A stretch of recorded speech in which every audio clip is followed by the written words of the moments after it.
menggores masa, dan menyimpan makna tersirat. Saatnya kita kembali menengok warisan kekayaan Nusantara dari para leluhur. Salah satu warisan leluhur yang masih terjaga sampai saat ini dapat kita saksikan di kota Sengkang, sebuah kota di Kabupaten Wajo, Sulawesi Selatan. Secara sosiologis dan budaya, Kabupaten Wajo memiliki kekayaan budaya dan kekayaan alam yang menakjubkan. Di daerah ini ada Danau Tempe yang dikenal sebagai penghasil ikan air tawar.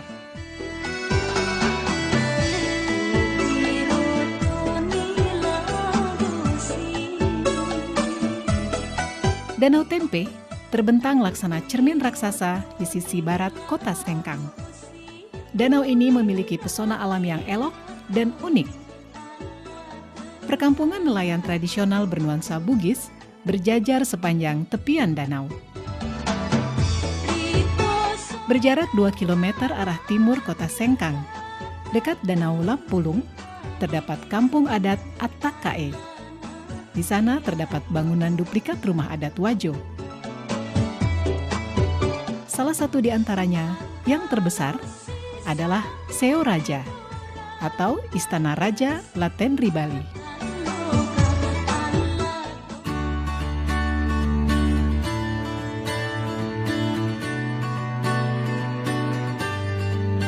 Ada yang khas dari masyarakat Bugis sebagai suku asli yang mendiami wilayah Kabupaten Wajo, yaitu keberadaan kain tenun sutra Sengkang.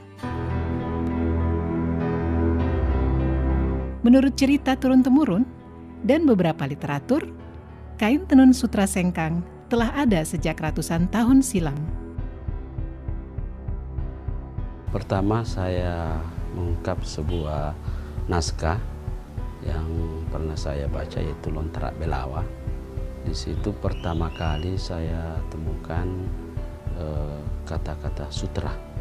Di situ antara perkawinan Anakaji dari Luwu dengan Iswari dari Mancapai.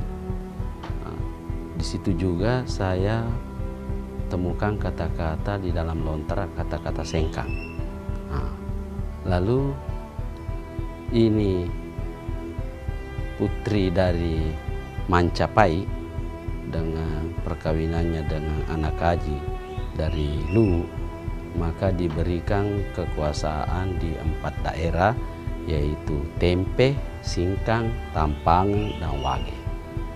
Disitulah awalnya kita mengenal, sudah mulai kenal nama sutra. Tenun ini sudah ada sejak abad ke-14 di Kabupaten Wajo ini. Namun pada saat itu terbatas pada pembuatan untuk pemakaian sendiri, bukan untuk komoditi dagangan. Misalnya seseorang ingin melakukan hajatan pernikahan, terutama pada acara-acara pernikahan, itu biasanya anak-anak perempuan itu diminta atau disuruh oleh orang tuanya untuk menenun sarung, apakah untuk dipakai dia sendiri ataukah untuk orang tuanya. Itu sehingga belum terjadi di masyarakat sebagai suatu komoditi dagangan, tetapi hanya untuk pemakaian sendiri. Sejarah tentang tenun sutra Sengkang tidak dapat dipisahkan dari peran perempuan Bugis dalam keluarga. Orang tua suku Bugis di zaman dulu menjadikan tenun sutra sebagai salah satu cara dalam mendidik anak perempuan mereka. Budaya orang Bugis itu kan dulu kan kebanyakan petani. Nah, perempuannya nggak ada pekerjaan kalau lakinya sudah turun ke sawah. Nah, baran ini atau produksi kain sutra ini sudah membudaya, awalnya dari entah dari mana, akhirnya menjadi budaya tenun di daerah ini. Nah, dari situ orang tua selalu mewarisi ke anaknya. Jadi ada cerita bahwa orang Bugis itu, khususnya orang Wajo, kalau tidak pintar menenun, artinya belum sempurna lah. Kedua, ceritanya kalau ada orang luar yang meminang orang Bugis Wajo, dilihat dari hasil kerja tenunnya itu. Kalau memang hasil kerja tenunnya itu bagus, apa berarti orangnya sudah sempurna atau sudah ya boleh dikata cantik apa segala begitu. Jadi penilaiannya tergantung dari karyanya untuk yang penenun sutra ini tadi.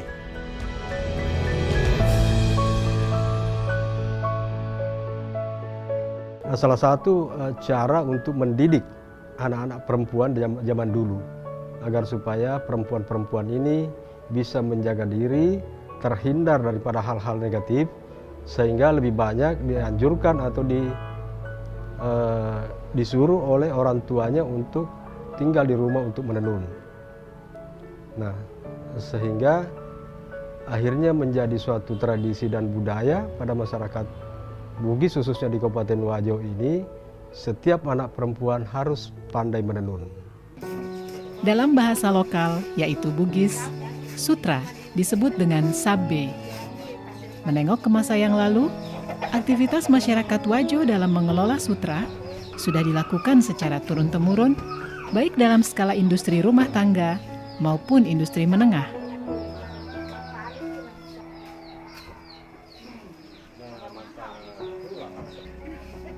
Proses pembuatan kain sutra membutuhkan waktu yang cukup lama dan melibatkan sedikitnya 15 orang dalam satu kali tahapan pembuatan kain.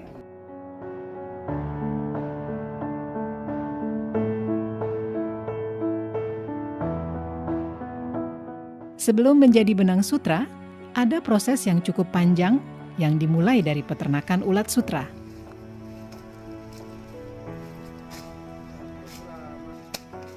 Proses ini mulai dari pemeliharaan ulat sutra, proses menjadi kokon, hingga akhirnya menjadi benang sutra yang siap ditenun menjadi sehelai kain. Kita dapat telur dari Verhutani sesuai dengan pesanan. Contoh ini tempat telurnya. Dan menetas, misalnya penetasan tanggal 1. Ini menetas baru 3 hari makan, dikasih makan dengan daun murbei. Ada memang khusus daun murbei itu. Baru 3 hari makan, baru ada instar pertama. Artinya tidur. Instar pertama itu 2 kali 24 jam. Ulatnya tidur itu tidak makan. Baru setelah instar pertama, makan lagi selama 2 hari. Masuk instar 2. Begitu seterusnya sampai instar 4. Ini sudah masuk instar 5. Artinya ini masuk untuk proses pengokonan. Tinggal 3 hari proses pengokonan. Dia akan membungkus dirinya jadi kepompong. Itu seratnya, dia mengeluarkan air liur dari mulutnya, bikin bundaran untuk membungkus dirinya. Dan bundaran itulah disebut kokon, dan itulah yang menjadi sutra.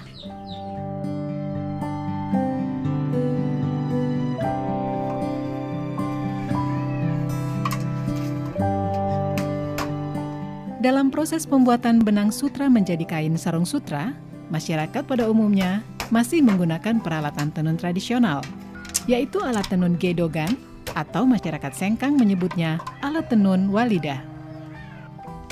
Ini alat tenunan gedogan, satu setnya.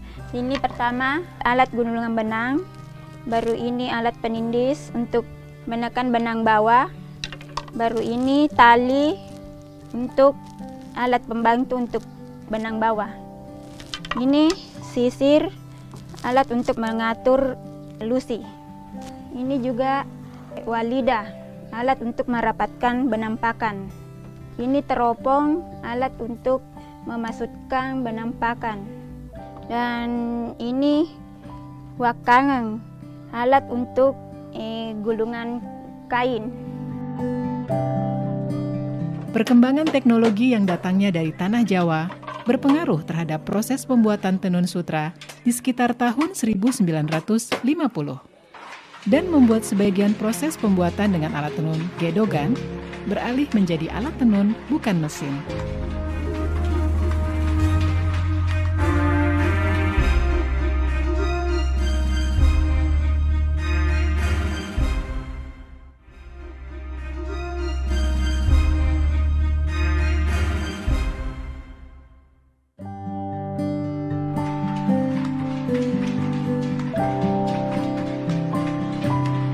sekitar tahun 50, seorang pengusaha yang lebih dulu sebenarnya berkembang, tenun ATBM itu ada di Pulau Jawa, terutama di Bandung. Nah itulah, kemudian teknologi itu masuk sekitar tahun 50-an ke Kabupaten Wajo ini, lalu kemudian berkembang sampai hari ini untuk pembuatan kain-kain yang pemanfaatannya lebih luas, misalnya untuk busana, bahkan untuk interior. Itu bisa diproduksi dengan ATBM yang lebar kainnya lebih lebar daripada kain gedogan itu yang hanya sebatas 60 cm.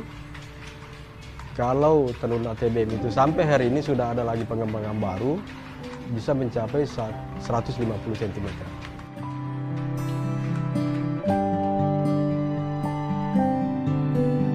Keberadaan kain tenun sutra sengkang tidak dapat dipisahkan dari kehidupan sehari-hari masyarakat Wajo. Bahkan di tahun 70-an, tenun sutra seolah mempunyai keistimewaan tersendiri saat hari raya tiba. Tidak hanya itu, sutra sengkang mempunyai nilai simbolik yang sangat tinggi dalam menerjemahkan hubungan suami istri dalam kehidupan masyarakat Wajo. Secara tradisi kita lihat orang yang baru kawin itu, ya, sebelum duduk di pelaminan maka harus dimasukkan dalam satu sarung, yang artinya bahwa dia itu harus rapat ikatannya dan tidak ada yang sudah mengikat dalam rumah tangganya bagaikan orang di dalam sarung, tidak boleh mengungkap rahasia rumah tangganya walaupun kepada siapa, karena sudah masuk dalam satu sarung. Lalu sarung itu dijahit dalam artian sebagai simbolik untuk tidak ada lagi yang akan membicarakan rahasia, kelemahan dan kelebihan di dalam rumah tangganya itu. Tahun 70-an saya masih dengar semua orang kalau lebaran pasti pakai sarung sutra. Kalau hari lebaran itu bunyinya sarung sutra, kalau di masjid orang berdiri untuk salat semua pasti terbunyi kedengaran sebagai kain sutra. Dan saat itu juga orang pada pakai sutra sebagai pakaian salat Idul Fitri. Lalu yang kedua yang saya lihat, orang Wajo itu biar sebagai ibu rumah tangga dia memenuhi kebutuhan suaminya, memasak, memelihara anak, juga dia masih melakukan aktivitas itu dan tidak ada yang terabaikan, semua jadi. Kain tenun sutra sengkang mempunyai ciri khas yang membedakannya dengan tenun sutra dari daerah lain, yaitu warna yang terang dan mencolok. Warna kain tenun ini pun menjadi makna tertentu dan penanda tersendiri dalam kehidupan masyarakat Wajo. Kalau berbicara masalah warna, memang ada peruntukan tertentu bagi pemakaian warna itu. Misalnya saja seorang gadis itu biasanya memakai sarung baloreni, kotak-kotak kecil dan halus, dan terdiri dari warna tua muda. Pada umumnya memakai warna pink terang dengan pink muda, ataukah hijau daun dengan hijau muda, dan seterusnya. Berbeda kalau perempuan itu sudah berkeluarga, itu juga memiliki ciri warna tertentu, ataupun laki-laki yang masih lajang belum menikah. Nah, sehingga pemanfaatan sarung itu pada zaman-zaman yang lampau, pada umumnya keluarga-keluarga jika menghadiri undangan membawa serta keluarga-keluarganya. Jika satu keluarga memiliki anak laki-laki, itu dibawa serta dalam suatu acara pesta pernikahan, dan dipakaikanlah sarung yang menandakan bahwa si anak ini masih bujang. Di keluarga lainnya juga mungkin membawa anak gadisnya yang juga memakai sarung yang menandakan bahwa dia masih masih gadis. Ya, sehingga kadang-kadang terjadi perjodohan setelah acara itu, karena pada saat berkumpul orang-orang sudah bisa melihat, oh si keluarga ini ada memiliki anak laki-laki yang masih bujang, keluarga ini masih memiliki anak yang masih gadis. Jadi ada warna khusus untuk kalangan bangsawan, warna hijau karatong, kalau di sini kan hijau datu, itu dikhususkan untuk kalangan bangsawan. Ada warna kuning, ada warna merah, ada warna ungu. Itu ada tempat-tempatnya bahwa kalau warna ini, kalangan ini yang bisa, umur sekian yang bisa pakai. Itu dulu, tapi sebagian sekarang masih daerah di Tanah Bugis masih pertahankan itu. Sebagian juga tidak pertahankan lagi. Selain warna, motif khas kain tenun sutra sengkang juga menjadi ciri khas yang telah ada sejak ratusan tahun silam. Meski seiring berjalannya waktu, motif-motif ini mengalami modifikasi. Sebenarnya motif-motif yang tercipta itu tidak terlepas daripada karakter orang Bugis Wajo itu yang berada dalam pemerintahan yang demokratis, walaupun pemerintahan itu kerajaan. Itu yang tercipta di masyarakat karena begitu leluasanya, begitu bebasnya orang mencipta, sehingga tidak ada batasan bagi mereka seniman-seniman perajin tenun ini untuk mendapatkan inspirasi yang lebih luas lagi, yang kemudian diimplementasikan ataukah dibuat dalam bentuk motif pada tenunan itu. Yang mencirikan kekhasan daripada lipas sabbe atau sarung sutra sengkang itu terletak pada tumpalnya. Tumpal itu biasanya berbentuk garis-garis vertikal ataupun berbentuk motif kembang, tetapi pada umumnya dan harus dalam hitungan ganjil. Misalnya kalau dia garis vertikal, hitungannya pasti selalu ganjil, dan di tengah-tengahnya ada garis yang lebih tebal yang disebut datu. Dalam bahasa Bugis, tumpal itu disebut kepala lipat. Jadi kalau sarung Bugis itu mutlak harus ada kepala. Di dalam kepala itu atau tumpal itu ada satu garis tebal yang disebut datu. Itu tidak boleh sama ukurannya dengan garis-garis yang ada di sampingnya. Begitupun sekalipun itu misalnya dalam bentuk kembang tumpalnya itu, misalnya modifikasi motif kotak, katakanlah ini balok tengah, kemudian tumpalnya berbentuk